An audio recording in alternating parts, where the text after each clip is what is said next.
আগের দিন বাংলাদেশের পেস ডমিনেশনের পর এবারে অবশ্য ভিন্ন চিত্রই দেখল রাওয়ালপিন্ডি টেস্টের দ্বিতীয় দিন। বৃষ্টিস্নাত প্রথম দিনের পর দ্বিতীয় দিনে বৃষ্টিও হয়নি, বাংলাদেশের পেস চমকেরও দেখা মেলেনি। ধারহীন বোলিংয়ের পর নিয়ন্ত্রণটা ফিরিয়েছেন সাইদ রিজওয়ানরা। আগের দিন ৫৭ আর ২৪-এ অপরাজিত থাকা সাউথ শাকিল আর মোহাম্মদ রিজওয়ান দুজনই পেয়েছেন সেঞ্চুরির দেখা। ১৬ রানে ৩ আর ১১৪-তে ৪ উইকেট খোয়ানো পাকিস্তান এই দুজনের ব্যাটে ভর করেই খুঁজে পেয়েছে নিরাপদ আশ্রয়। দুজনের সম্মিলিত প্রয়াস ২৪০ রানের পার্টনারশিপ। প্রথম দিনে শুরুর ৮ ওভারেই ৩ উইকেট নেওয়া টাইগারদের দ্বিতীয় দিনে একটা উইকেট পেতে অপেক্ষা করতে হয়েছে পাক্কা ৫৪ ওভার। ১৪১ করা সাউথ শাকিল থামেন মেহেদী মিরাজের বলে লিটন দাসের স্টাম্পিংয়ের শিকার হয়ে।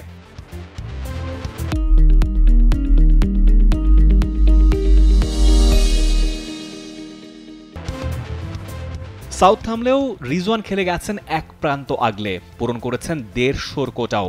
আগা সালমান অবশ্য টিকতে পারেননি বেশিক্ষণ। সাকিব আল হাসানের বলে মিরাজকে ক্যাচ দিয়ে তাকে ফিরতে হয়েছে ১৯-এই।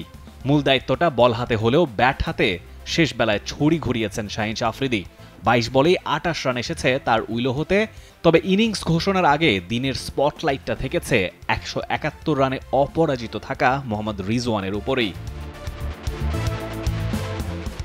৬ উইকেটে ৪৪৮-এ পাকিস্তান থামার পর দিন শেষে টাইগাররা স্কোরবোর্ডে তুলেছে ২৭ run.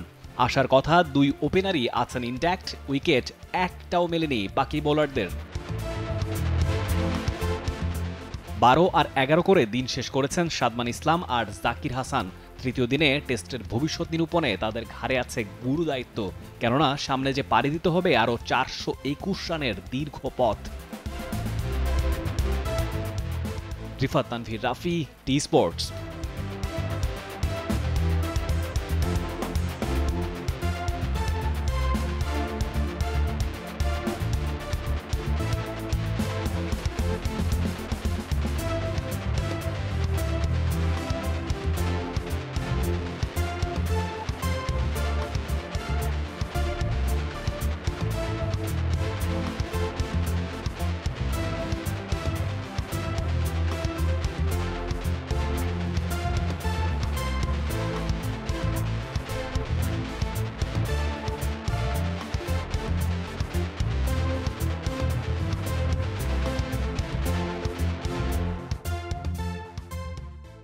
For more updates, subscribe to our YouTube channel and click on the bell icon. Follow us on Facebook and Instagram. Download T-Sports app to enjoy exciting games and highlights. Visit tsports.com.